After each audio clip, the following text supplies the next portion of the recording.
At 10, Donald Trump says the war with Iran was the last best chance to stop the country's regime, as the US military confirms 6 service members have now been killed. Today, the United States military continues to carry out large-scale combat operations in Iran to eliminate the grave threats posed to America by this terrible terrorist regime.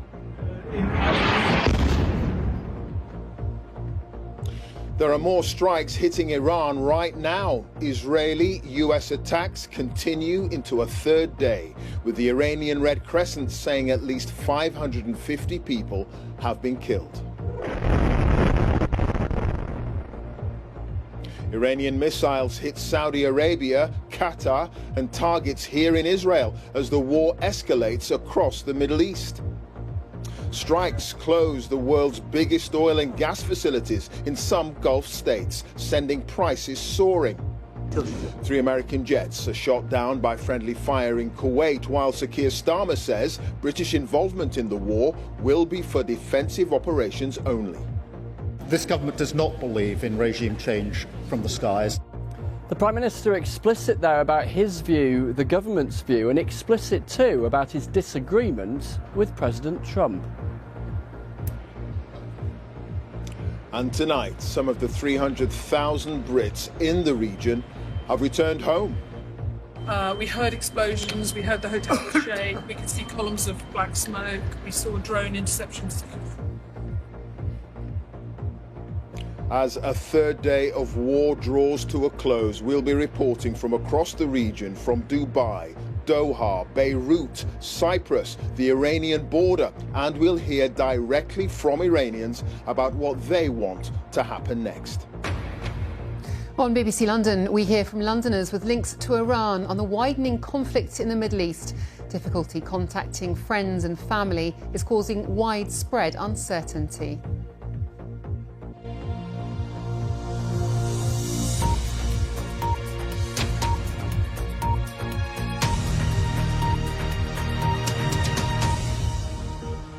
Hello to you. We're live in Tel Aviv as Donald Trump reiterates the war with Iran is designed to eliminate the threat from a terrorist regime, and going to war was the last best chance to stop Iran posing a threat to America.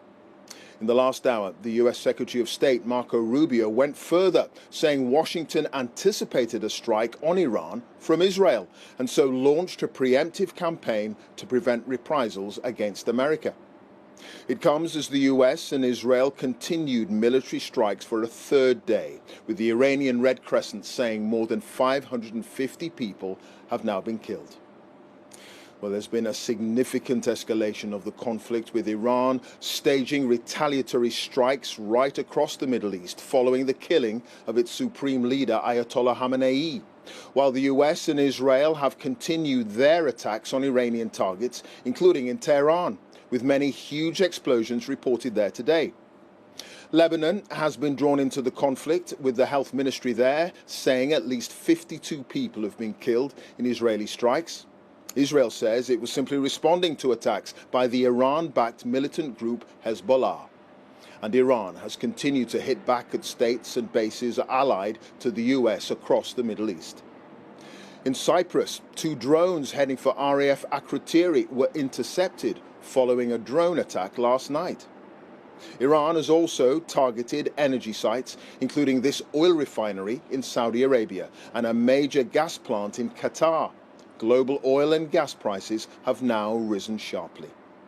And in Kuwait, 3 US fighter jets crashed after being mistakenly shot down by friendly fire. All 6 crew ejected safely. Well, Jeremy Bowen, our international editor, has our first report tonight on day 3 of the war. 6 missiles struck Sanadaj in Iran's Kurdistan province. Official Iranian media said densely populated neighborhoods were hit. The Americans filmed their destruction of a missile launcher. They say they're working through a list of military targets. This is a satellite image of an Iranian naval vessel on fire inside the seawall in the port of Bandar Abbas.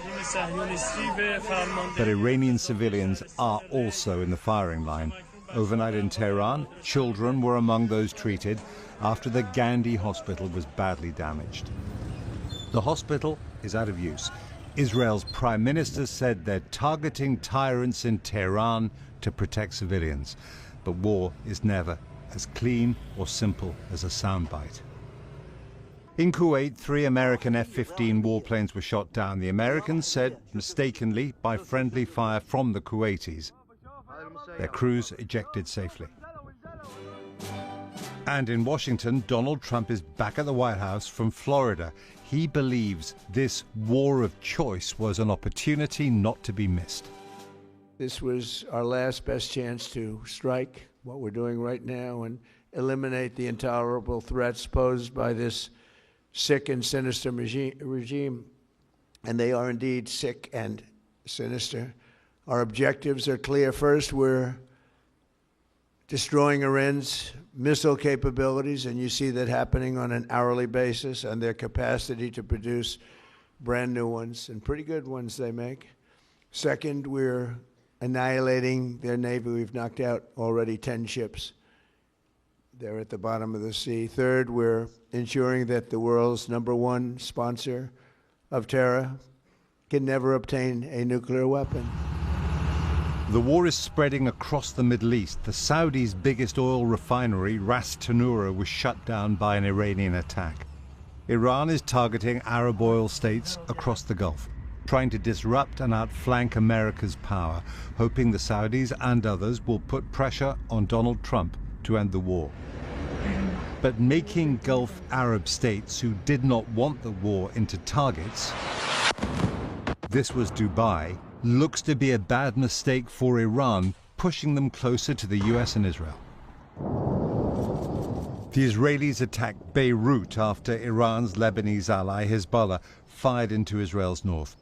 Hezbollah was considered to be one of Iran's main weapons against Israel until the Israelis killed its leaders and destroyed much of its missile stockpile in the Gaza war. Israel is now threatening a new offensive in Lebanon. It feels as if Israel and the US see an opportunity to take care of unfinished business in the region.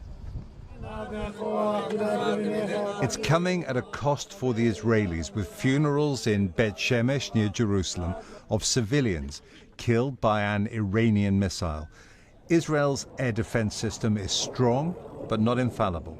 It has a finite supply of interceptors. Iran is calibrating its attacks to try to force Israel to burn through its defenses.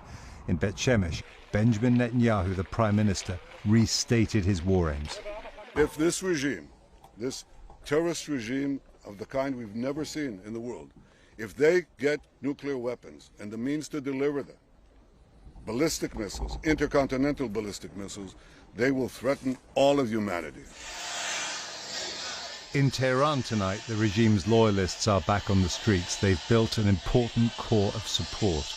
Over the weekend, they filled the main square in the city of Isfahan.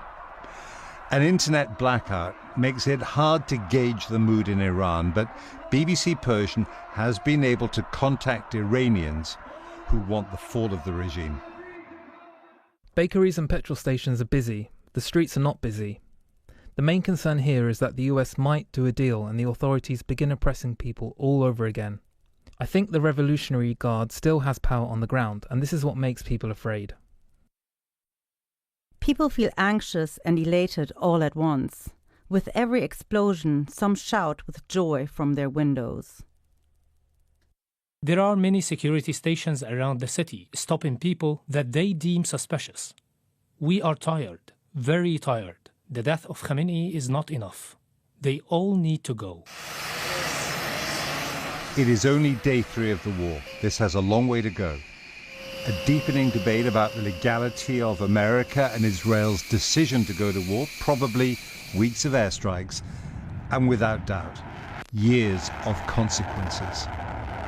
Jeremy Bowen, BBC News. An overview there of the main developments today from Jeremy. Well, in the last hour, it's been confirmed that 6 US service personnel have now been killed in action. Earlier, Donald Trump said he attacked Iran because it was the last best chance to strike and to eliminate the intolerable threats posed by this sick and sinister regime. Well, Sarah Smith is live outside the White House for us.